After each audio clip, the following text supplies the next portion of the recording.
This is kind of an interesting case study in getting the right shot, or what it takes to get the right shot. I took this is actually the second photo from this spider series, if you will. The first one I took on a Monday morning. So I was taking the trash out before going to work, and I had my son on my arm. He was 10 months old.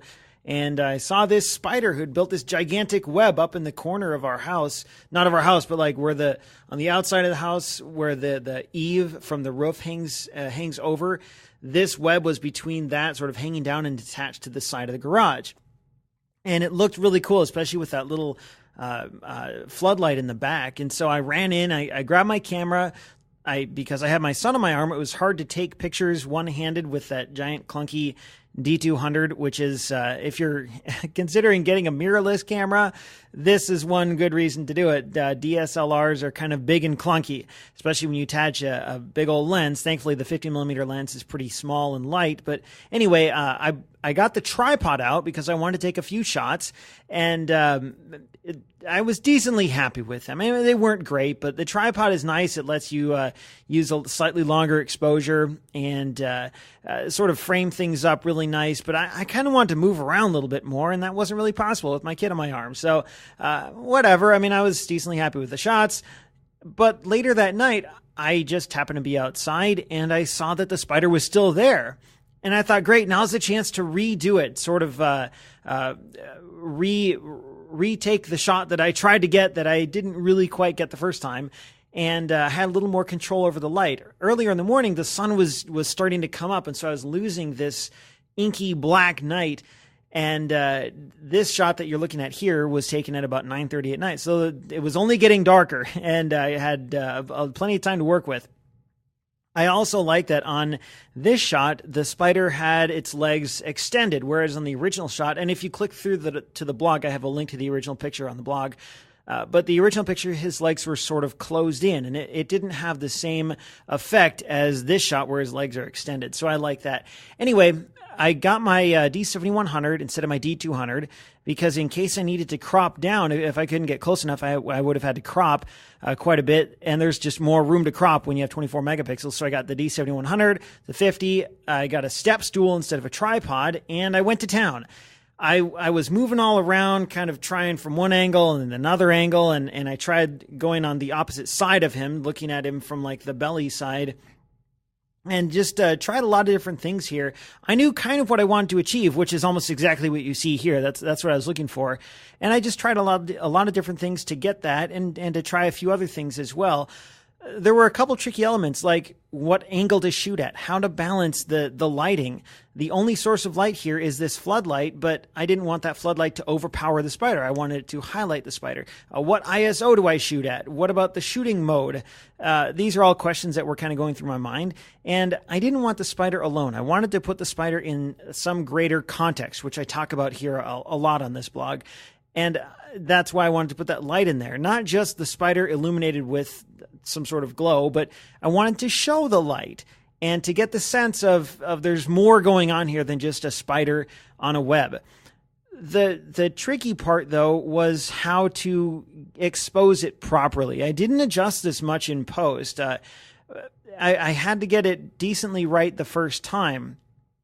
I ended up using, before I get to what I used, most of the time I shoot in matrix mode, and it's called something different on Canon cameras, but it's where your camera sort of looks at the whole scene and gives like a nice overall exposure for the entire scene. That didn't work here because it would have exposed for the light, and it would have made everything else poorly lit. The light itself would have been nicely exposed, but then the rest of the image would have been just blown way out. So that wouldn't have worked. Spot metering, where it meters based on the focusing point, wouldn't have worked either, because then it would have tried to get the spider correctly lit, and the light would have been way blown out. What I ended up using was center weighted, and that's where the camera literally looks at whatever's in the center of the frame and exposes based on that. It doesn't always work. Sometimes it works, sometimes it doesn't. It depends on the shot you want to get.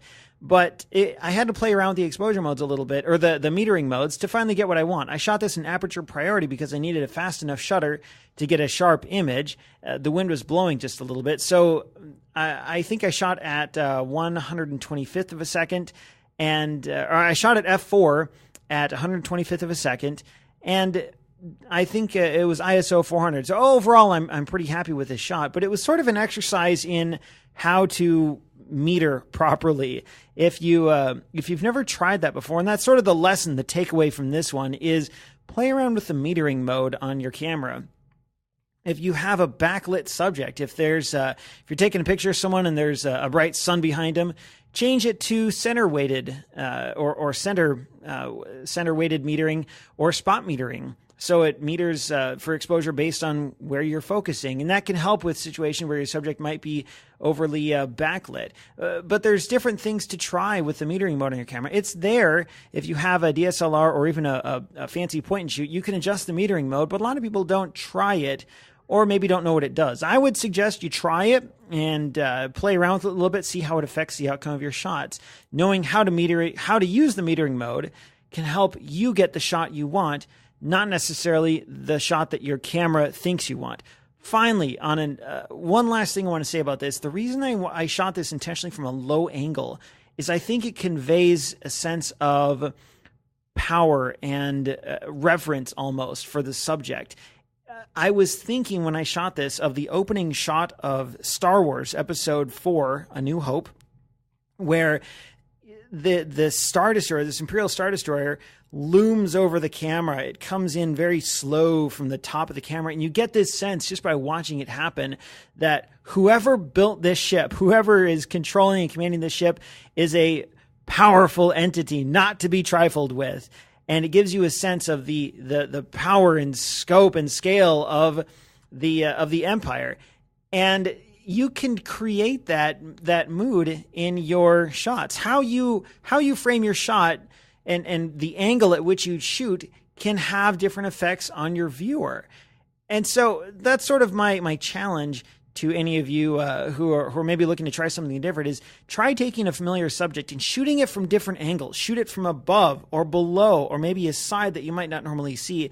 And notice how that changes how that photo and that subject is interpreted by the viewers. That was my goal here, was to shoot this from a low angle and give a sense of a more commanding presence to this spider. So hopefully it worked, and hopefully you like it. So anyway, that's all we got for this shot here.